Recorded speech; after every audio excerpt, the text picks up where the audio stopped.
il y a 3 indicateurs par UT. Pour chaque indicateur, il y a j'utilisais 2 lignes de signal.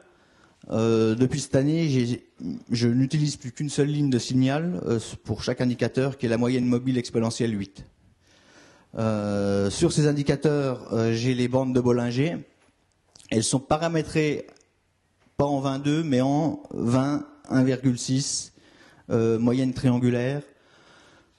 Ça fait des comportements un petit peu plus violents, il y a un petit peu plus de bruit, mais je suis prévenu un petit peu plus tôt lorsque j'ai des accélérations d'indicateurs sur ces bandes. On verra les différentes configurations possibles de cet indicateur. C'est ces configurations qui détermineront la deuxième partie du setup.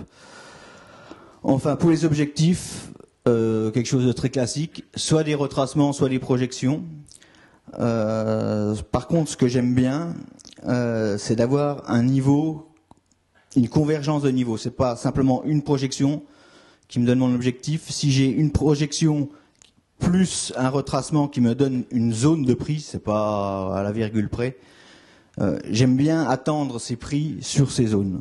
Et plus vous avez d'indices qui vous donnent une probabilité d'aller sur ce prix, plus je trouve que la zone de prix est pertinente à trader.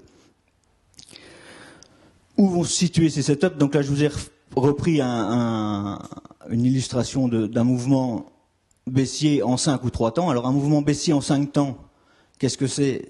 C'est le début d'une vague impulsive, ou éventuellement la fin d'une correction. Un mouvement en 3 temps, c'est soit un mouvement correctif complet, soit c'est le début d'une vague impulsive, on va corriger et retomber par la suite.